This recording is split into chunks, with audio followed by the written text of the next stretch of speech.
Good morning, good morning. So again, it's a recording, live recording again for me today. Kasi mahina ang signal. Alam nyo naman, pag ganun mahina ang signal, kailangan record ka lang. So yung pinag-usapan is 1 meal a day. So ang ginagawa ko sa 1 meal a day is, for example, kumain ako ng 6 a.m. in the morning. And then, in between, medyo kumakain pa ako ng mga snacks like crackers. Medyo dinadahan-dahan ko pa kasi mahirap. I'll just observe myself kung kaya ko siya. Kasi sabi nga ng isang doktor, wag mong bibiglain. Bibiglain ng pagpa-fasting kasi hindi pwedeng ganun na bibiglain ng pag-fasting. Pag-fasting and do the yung sobrang haba ng fasting mo. 'Di ba? Yan na yung yung nanginginig ka tapos biglang magkakasakit kayo ng sabi.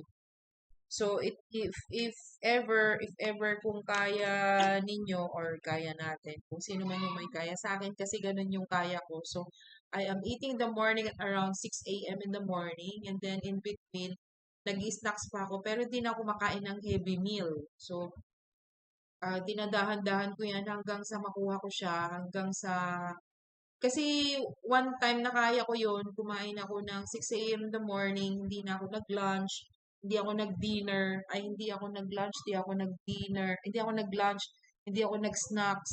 Hanggang pagdating ng 6 p.m., kumain ako. So, kumain ako ng mga konti lang, konting-konti lang, parang it's just like half a cup of rice. Half a cup of rice with isda ata yun, or something like basta parang ganon, may konting protein. May konti siyang protein akong nilagay. So, konti lang yon. So, pagdating ng 6 a.m. na naman, marami na naman yung kakainin ko. So, the same thing, parang tama yung sinasabi niya, 6 a.m. to 6 p.m. No? 6 a.m., 6 a.m., then 6 p.m., and then 6 a.m., 6 p.m. Dahan-dahan lang until makukuha mo na yon, tsaka ka go on with the low carb kung kaya mo na. Kasi hindi ko pa kaya yung wala pang carb. Basta nag-o-OMAD. It's not like an OMAD. It's like I'm doing the 6 a.m. meal and the 6 p.m. meal. So it's the dinner. Pero konti na lang yung 6 p.m. Okay siya, magaan sa katawan.